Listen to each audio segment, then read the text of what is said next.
Kasihan sekali ya Anies Rashid Baswedan. Ternyata sekarang dipastikan Anies tidak ikut eh, pertarungan di pilkada manapun. Di Jakarta mental, yang diisukan di Jawa Barat juga kemudian mental. Dan malam itu ketika Anies diwawancarai, setelah keluar ruangan kerjanya sambil berkaca-kaca meratapi nasibnya. Astagfirullahaladzim nih. Aduh, Anies bakal jadi gelandangan politik 2024 menyusul Amin Rais nih.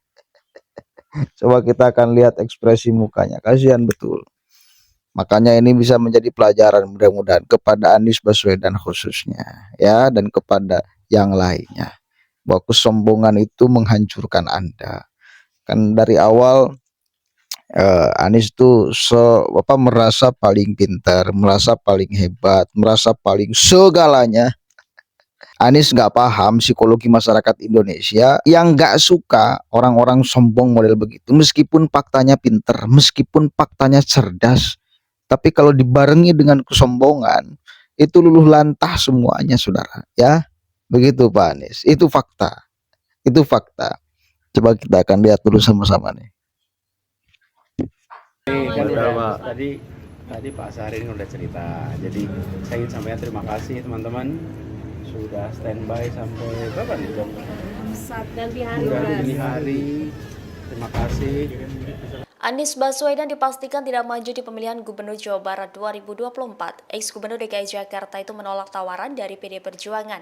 Anies kemudian menemui awak media pada Jumat 30 Agustus pukul 12:10 waktu Indonesia Barat dini hari. Ia tampak mengenakan kemeja berwarna biru tua dan berkacamata saat ditemui di pintu rumah tim operasionalnya di Jalan Brawijaya 10 Jakarta. Anies Baswedan didampingi juru bicaranya Syahrin Hamid serta para staf pemenangannya. Kedua mata Anies Baswedan tampak berkaca-kaca ketika diwawancara. Saat ditanya terkait kondisinya, Anies pun tersenyum seolah memberi tanda bahwa dirinya baik-baik saja. Anies kemudian mengucapkan terima kasih kepada semua pihak yang sudah membantunya. Anies meminta semua pihak untuk terus menjaga demokrasi Indonesia ke depannya agar lebih baik lagi. Lebih lanjut, Anies mengaku akan memberikan keterangan tentang hal ini pada Jumat pagi hari. Setelah itu ia hendak masuk ke mobilnya, wartawan kembali menanyai Anies soal kedua bola matanya tampak seperti habis menangis. Namun Anies Baswedan hanya terdiam dan tidak menjawab pertanyaan tersebut. Ia tampak bergegas masuk ke dalam mobilnya yang sudah disiapkan sejak pukul 11 malam.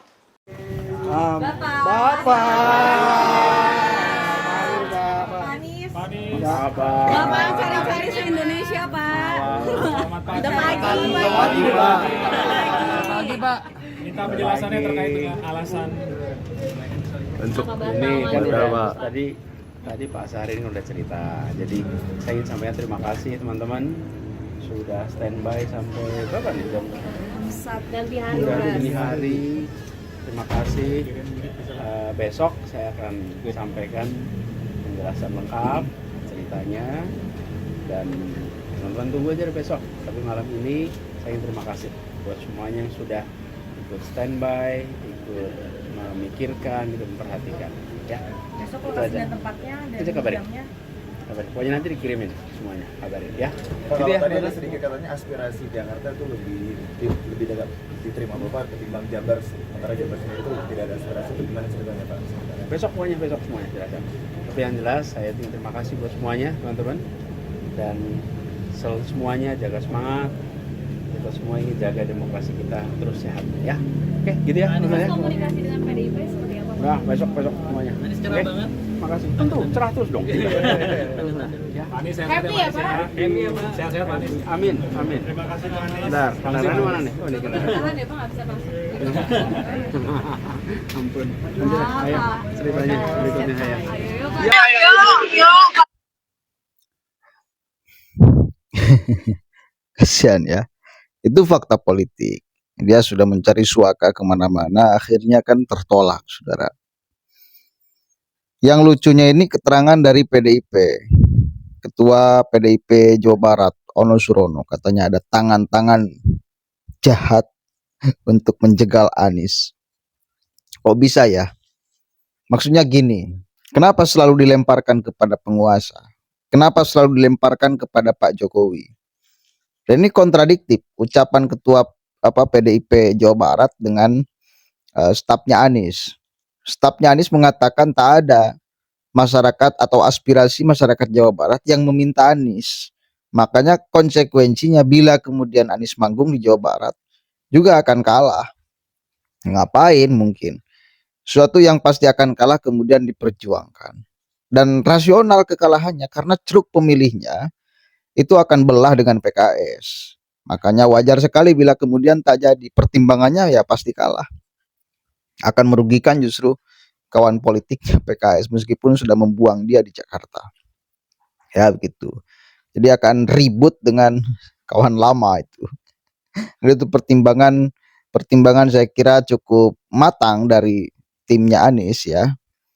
Bayangkan kalau kemudian Anies manggung di Jawa Barat lalu kemudian dia kalah ya. Ya udah runtuh semua kewibawaan politik Anies itu runtuh bila kemudian manggung Jawa Barat dan kalah. Maka itu yang kemudian terus dijaga supaya Anies itu tetap merasa terhormat, dihormati, elektabilitasnya tetap kuat dan lain sebagainya. Kalau mau ikut di dalam pertandingan pilkada, pilgub itu harus dipastikan potensi menangnya besar supaya tetap menjaga nama besar Anies gitu. Nah, kalau kemudian bertarung di Jawa Barat yang ceruknya kemudian akan belah dengan PKS ya pertimbangannya konsekuensi besarnya kalah.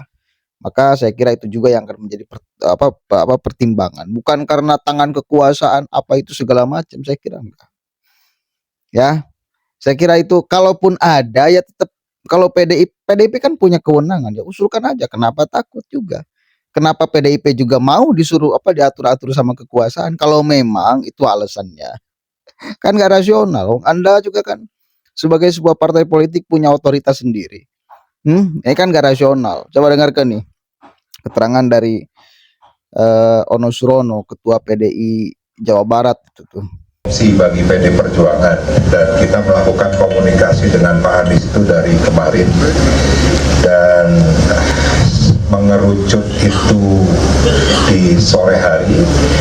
Dan kenapa gagal?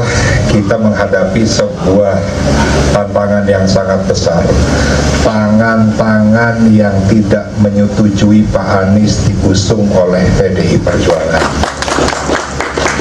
Kita sadar betul ya, Pak Anies merupakan figur tokoh nasional dan beliau juga asli kelahiran Jawa Barat, orang Kuningan, dan beliau mempunyai track record yang sangat bagus bagaimana membangun Jakarta, sehingga kami yakin betul bahwa Pak Anies itu adalah sosok pemimpin yang bisa menyelesaikan segala permasalahan di Jawa Barat.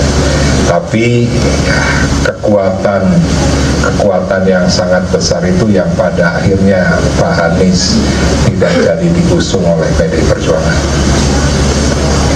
Kalau tanggapan Bu Mega, Ya, Bu Mega sempat setuju dengan Pak Anies.